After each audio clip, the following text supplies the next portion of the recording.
The Must Football Channel ကနေပြီးတော့ပြန်လည်ကြိုဆိုလိုက်ပါတယ်ကျွန်တော်တို့ဒီနေ့ညမှာကမ်ဘယ်ပရီးမီးယားလိပွဲစဉ်တွေဖြစ်တဲ့ချက်စီးအသင်းနဲ့ Leeds United တို့ပွဲစဉ် Everton နဲ့ Bournemouth တို့ရဲ့ပွဲစဉ်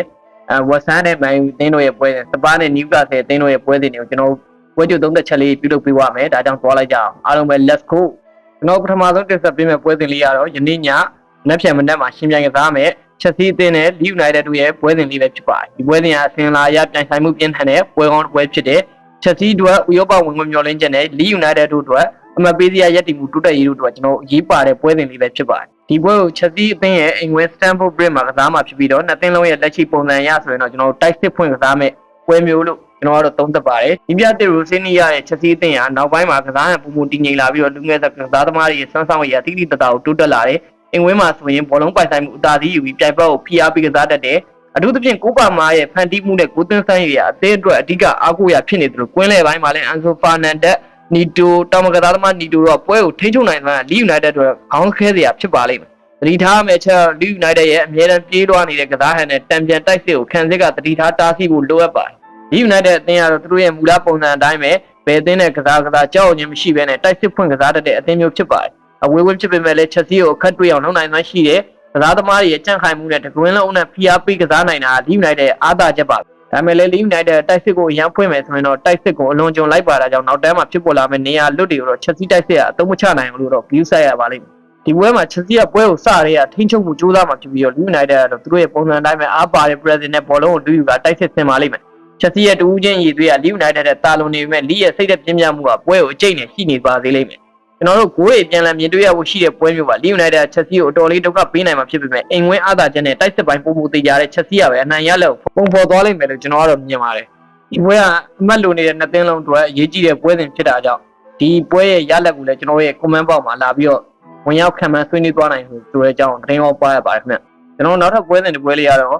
့ဒီနေ့ညမနက်ဖြန်မနက်မှာရှင်းပြကစားမယ် Everton နဲ့ Bournemouth တို့ရဲ့ Premier League ပွဲစဉ်လေးပဲဖြစ်ပါတယ်ဒီပွဲဟာအင်္ဂလန် Premier League မှာရုံးအားကောင်းတဲ့အသင်းနှစ်သင်းရဲ့တွေ့ဆုံမဲ့ပွဲလေးပဲဖြစ်ပါတယ်။ Everton အင်္ဂလန်မှာဆိုရင်အမြဲတမ်းရုံးကန်အားကောင်းပြီးတော့ကျွန်တော်ပြိုင်ဘက်ကိုဖိအားပေးကစားတတ်တဲ့အသင်းမျိုးဖြစ်တယ်။နောက်ဆုံး၅ပွဲမှာဆိုရင်လည်းသူကရှုံးပွဲမရှိသေးဘူးပေါ့။အားသာကြတော့အင်္ဂလန်ပရိသတ်နဲ့တေဂန်ဘော်ရီယာနဲ့ဂူရီယာယူနိုင်မှရှိတယ်။ခံစစ်ပိုင်းချစ်လက်မှုရှိတယ်။သူတို့ကဖုံးမော်ရဲ့တိုက်စစ်ကိုဟန်တာပြီးတံပြန်တိုက်စစ်ဒါမှမဟုတ်တေဂန်ဘော်ကနေနိုင်ကိုတွေရှားလိုက်မယ်။ဒီထားမှာတော့တိုက်စစ်မှုတွေရဲ့အဆုံးသက်အားနည်းမှုကြောင့်ရလာတဲ့အခွင့်အရေးတွေကိုသုံးမချနိုင်အင်္ဂလန်မှာအမှတ်ရော့နိုင်ပါတယ်ဖုံးမောက်အသင်းရဲ့လက်ရှိခြွေသန်းကတော့ဖုံးမောက်ကတော့တိုက်စစ်ကိုဦးစားပေးပြီးကစားတတ်တဲ့အသင်းဖြစ်ပြီးတော့ကစားကွက်ကိုမြန်ဆန်တဲ့ကူပြောင်းမှုတွေနဲ့ကစားတတ်တဲ့သူတို့ကအဝေးကွင်းမှာလည်းကြောက်ချင်းမရှိဘဲနဲ့တိုက်စစ်ဆင်ကစားတတ်တဲ့အသင်းမျိုးပါဖုံးမောက်က Everton ရဲ့ခံစစ်နောက်ွယ်ရနေရာလွတ်တွေကိုအသုံးချဖို့ကြိုးစားပြီးတော့ကျွန်တော်တို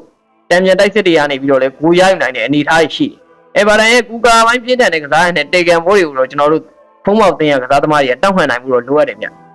ျဒီပွဲကရလက်ပိုင်းတွေကောင်းနေတဲ့အသင်းနှစ်သင်းတွေ့တာဖြစ်တာကြောင့်ကျွန်တော်အကျိတ်နဲ့ရှိမှဖြစ်ပြီးတော့ဂိုးနှဲငယ်တာထွက်ပေါ်လာနိုင်ပါတယ်။ Everton ရဲ့အင်ဝင်မာကျော်မှုကအားကောင်းပေမဲ့ဖုံးမော်ရဲ့လက်ရှိတိုက်စစ်ရလဲ short တွက်လို့မရတဲ့အနေအထားကြောင့်ကျွန်တော်ကဒီပွဲကိုတည်ရလို့ခံမှန်းပါတယ်။နောက်ထပ်တင်ဆက်ပေးမယ့်ပွဲလေးကတော့ကျွန်တော် West Ham United အသင်းနဲ့ Manchester United အသင်းတို့ရဲ့ပွဲစဉ်လေးပဲဖြစ်ပါတယ်။ကစားဟန်အထိုင်ကျနေတဲ့ West Ham အသင်းနဲ့ကစားပုံတိုးတက်လာတဲ့ကျွန်တော် Man U အသင်းရဲ့ထွေထိပ်တွေ့ဆုံမှုဖြစ်ပါတယ်။နှစ်သင်းလုံးကကျွန်တော်နောက်ဆုံး၅ပွဲမှာအကောင်းဆုံးရလဒ်တွေကိုဖန်တီးထားတာကိုလည်းကျွန်တော်မြင်တွေ့ရမှာပါဝဆန်းအသင်းကသူတို့ရဲ့အင်ဝင်းမှာဆိုရင်အသင်းကြီးတွေကိုဒုက္ခပေးရမှာနာမည်ကြီးတယ်သူတို့ရဲ့ကစားဟန်ခံစစ်ကိုကြစ်ကြစ်လေးလေးကစားတယ်တောင်ပန်တွေကနေပြီးတော့မြန်ဆန်တဲ့တံမြန်တိုက်စစ်ကိုပြန်ပြီးတော့စတင်ဒါလည်းသူတို့အသင်းရဲ့အားသာချက်ပါပဲဒါမှလည်းမန်ယူအသင်းရဲ့ကွင်းလယ်ဆုံးမှုကိုတော့ကျွန်တော်ဘယ်လောက်ထိတောင်းခံနိုင်မလဲဆိုတာတော့စောင့်ကြည့်ရမယ်ခံစစ်ပိုင်းတွေမှာနေရာလွတ်တွေမပေးမိဘူးတော့လိုအပ်တယ်Manchester United အသင်းကအနီးပြကာရီရဲ့လက်အောက်မှာကစားကွက်အပူမှုအသက်ဝင်လာပြီးတော့ကစားသမားတွေရဲ့ယုံကြည်မှုတွေကမြင့်မားနေတယ်အထူးသဖြင့်နောက်ဆုံးကစားရတဲ့ပွဲစဉ်တွေမှာဆိုရင်ရလက်ကောင်းတွေပြီးဇက်တိုက်ကိုရယူထားတယ်Bruno Fernandes ရဲ့ကွင်းလယ်အမ်ဘူမိုတိုက်စစ်ကွန်ညာတို့လူတောင်ကောင်ကစားသမားတွေရဲ့မြန်တော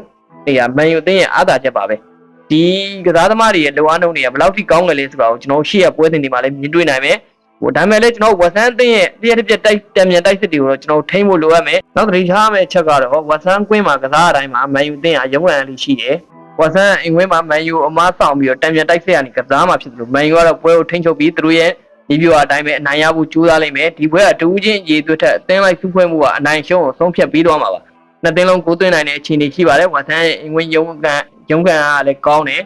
Manchester United အသင်းရဲ့နောက်ပိုင်းတိုက်စစ်ကိုသွင်းရလည်းကြောက်စရာကောင်းပါတယ်ဒါပေမဲ့လည်းဒီလိုဂျာရဲ့ပွဲတွေကအသင်းသေးတွေကိုအထင်သေးလို့မရအောင်ကျွန်တော်ဒီပွဲမှာဝက်ဆန်ကိုရွေးပါတယ်ဗျ ကျွန်တော်နောက်ထပ်တင်ဆက်ပေးမယ့်ပွဲစဉ်လေးကတော့စပါးအသင်းနဲ့နျူကာဆယ်အသင်းတို့ရဲ့ပရီးမီးယားလိပွဲစဉ်လေးပဲဖြစ်ပါတယ်ဒီပွဲစဉ်ကနောက်ဆုံး၅ပွဲကိုပရီးမီးယားလိမှာအနိုင်မပေါ်သေးတဲ့အသင်းနဲ့အသင်းရဲ့တွေ့ဆုံမှုလေးပဲဖြစ်ပါတယ်စပါးအသင်းရဲ့လက်ရှိခြေတန်းတော့စပါးအင်္ဂလိပ်မှာဆိုရင်အမြဲတမ်းတိုက်စစ်ကိုပဲခြေတန်းတင်ပြီးကစားတတ်တယ်ဒါပေမဲ့လည်းခံစစ်တန်းနဲ့ကွင်းလယ်အဖြစ်နေရာတွေမှာနေရာလွတ်တွေပေးရလိမ့်ရှိတတ်ပါတယ်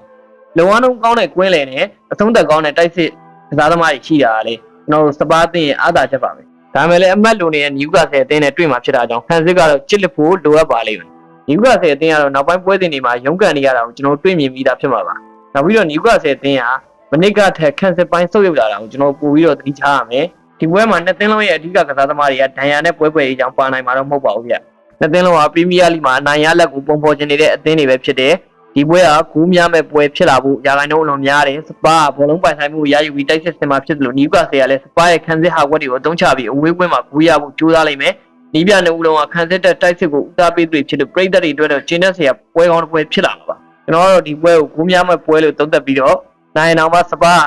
ကျင်းမြောင်းနဲ့ရလက်နဲ့နိုင်သွားမယ်လို့ကျွန်တော်ခံမှန်းတယ်ဒါကတော့ဒီညမှာကံပဲပရီးမီးယားလိပွဲစဉ်တွေကိုခံမှန်းသုံးသပ်ပေးသွားတာပါဒီမင်းတို့ကလည်းဒီညရဲ့အင်္ဂလန်ပရီးမီးယားလိပွဲစဉ်တွေကိုဘယ်လိုရလက်တွေခံမှန်းထားလဲဘယ်သင်းတွေနိုင်သွားမလဲဆိုတာတော့ကျွန်တော်တို့ရဲ့ channel ရဲ့ comment box မှာဝင်ရောက်ဆွေးနွေးသွားနိုင်ပါတယ်ခင်ဗျဘောလုံးပွဲတွေကို5-3လုံးမိနစ်မောင်းဘော်ဒီကစားခြင်းနဲ့ဆိုရင်တော့ကျွန်တော်တို့ရဲ့ The Max Football Channel 3994နဲ့3594 Viber ကို Telegram ကိုဆက်သွယ်ပြီးတော့လာရောက်ဆော့ကစားလို့ရတဲ့အကြောင်းသတင်းကောင်းပါရပါတယ်ခင်ဗျအားလုံးကိုကျေးဇူးတင်ပါတယ်အားလုံးပဲစိတ်ချမ်းသာကိုယ်ချမ်းသာကြပါစေဗျ